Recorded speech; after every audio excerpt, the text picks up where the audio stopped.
Loading quiz. Setelah kalian mendengarkan podcast tadi, silahkan tentukan fixed mindset dan juga growth mindset yang ada dalam situasi yang akan saya berikan. Apakah kalian sudah siap? Siap. Situasi pertama. Mungkin kalian nggak pernah tahu kan, ada acara TV yang namanya Space Tour. Oh iya, tahu. Di situ ada yang namanya acara tutorial menggambar karakter. Nah, biasanya setiap acara itu mulai, aku udah siap sama pensil, kertas, sama hapus dan itu tutorial menggambar. Saking seringnya ikut, aku jadi punya hobi untuk menggambar. Jadi hobinya itu dimulai sebelum masuk SD ya, Kak? Nah, Aku bisa kalau ada contoh, kalau nggak ada contoh, aku pasti nggak bisa. Aku bisa menjadikan contoh sebagai referensi saja dan mengembangkan hasil karya aku sendiri. Benar. Situasi kedua. nah tahun-tahun berikutnya aku juga diikut tadi karena sudah ada bukti aku udah juara-juaranya. diikutkan juga di kecamatan yang sama dan juga kabupaten. Nah, di kabupaten ini aku berhasil dapat juara 2 dan juga ada yang juara harapan. Kalau di tingkat kecamatan, aku mungkin bisa. Kalau di tingkat kabupaten, aku nggak yakin aku bisa. Aku bisa belajar lebih giat lagi agar siap menghadapi lomba di kabupaten. Benar. Situasi ketiga. Tapi kalau untuk SMA-nya aku lebih fokus ke akademik, jadi aku bisa dikatakan aku dulu lah. Karena aku sudah berkali-kali gagal, lebih baik aku fokus di akademik. Aku yakin kemampuan menggambar ini dapat dikembangkan ketika aku giat belajar lagi. Benar. Situasi keempat.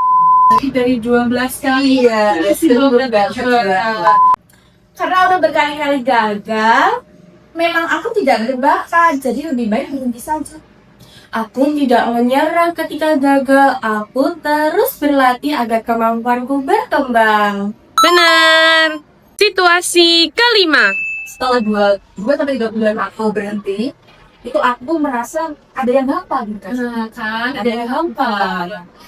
Akhirnya aku memutuskan untuk coba lagi, tapi di laga yang berbeda. Aku telah berhenti mengikuti lomba. Jika aku mengikuti lomba lagi, itu akan memalukan. Lebih baik aku berhenti selamanya. Aku tidak boleh menyerah dan aku harus tetap mencoba lagi meskipun aku gagal. Benar. Situasi keenam. Kenapa kok bisa berkesan? Ada yang Ada kenapa ya kita ya? Pasti hadiahnya banyak nih. bukan, justru bukan, justru cuma ini hadiahnya bukan uang. Oh, apa itu? Jadi dari 3 pemenang yang dominan, aku kan menjadi salah satunya. Nah, di situ aku dapat hadiah berupa kartu ucapan, ada stiker sama notebook yang covernya itu desain sendiri sama kain. Wah. Jika diajak dengan uang, aku tidak mau mengikutinya. Itu akan percuma. Uang bukanlah prioritas utama, tetapi hadiah ilustrasi dari Kak Ingrid sendiri adalah hadiah yang bermakna. Benar.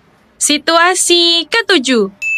Waktu aku mengikuti event Broadis in Your Style itu, aku ada 4 kali itu. Nah, 2 di antaranya aku berhasil dapat juara. Dari 4 kali perlombaan, aku hanya berhasil memenangkannya 2 kali. Sepertinya aku memang tidak berbakat. Aku mencoba 4 kali, 2 kali gagal, 2 kali menang. Meskipun aku gagal 2 kali, tetapi aku harus lebih baik lagi. Benar. Situasi 8.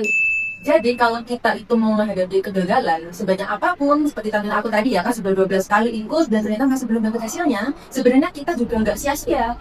Karena selama perjalanan itu tadi, kita itu juga belajar bagaimana kita untuk mencari idenya, bagaimana kita mengeksekusi idenya itu tadi sampai akhirnya bisa berhasil sesuai dengan tujuan kita di awal.